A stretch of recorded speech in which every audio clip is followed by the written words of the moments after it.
उलट तपासणी न्यूज, सामाजिक, सांस्कृतिक आणि राजकीय घडामोडींचे यथार्थ दर्शन। पोलीस पाटलांची गावातील नागरिकांचे आपापसातील वाद मिटवण्यासाठी समन्वयकांची चांगली भूमिका बजावण्यासोबतच प्रशासकीय कामात गाव पातळीवर विविध योजना राबवण्यासाठी मोठी मदत होत असून यासाठी शासन सदैव त्यांच्या पाठीशी आहे, असे प्रतिपादन राज्याचे गृहनिर्माण, गृहग्रामीण, शालेय शिक्षण, सहकार व खनिकर्म राज्यमंत्री तथा पालकमंत्री डॉक्टर पंकज भोयर यांनी जिल्हास्तरीय पोलीस पाटील मेळावा व मार्गदर्शन शिबिरात केले। वर्धा जिल्हा गाव कामगार पोलीस पाटील संघाच्या वतीने महात्मा लॉन येथे जिल्हा पोलीस पाटील मेळावा मार्गदर्शन शिबिरात सत्काराप्रसंगी बोलत होते।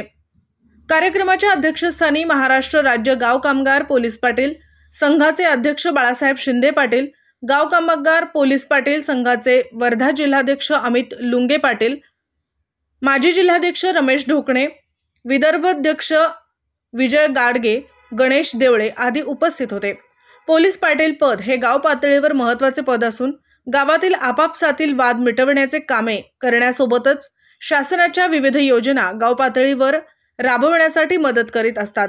यासाठी त्यांना नेमून देण्यात येणाऱ्या कामाबाबत कुठल्याही प्रकारच्या मार्गदर्शक सूचना नसल्याने शासन स्तरावर मार्गदर्शक सूचना निर्गमित करण्यासाठी प्रयत्न करणार असल्याचे पालकमंत्री डॉक्टर पंकज भोयर म्हणाले।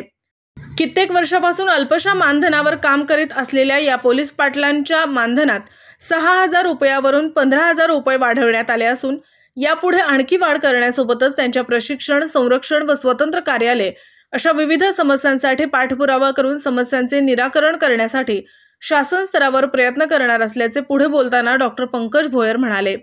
कार्यक्रमाचे संचालन योगिता गाडगे यांनी केले। कार्यक्रमाला जिल्ह्यातील सर्व पोलीस पाटील मोठ्या संख्येने उपस्थित होते। न्यूज ब्युरो, उलट तपासणी न्यूज, वर्धा।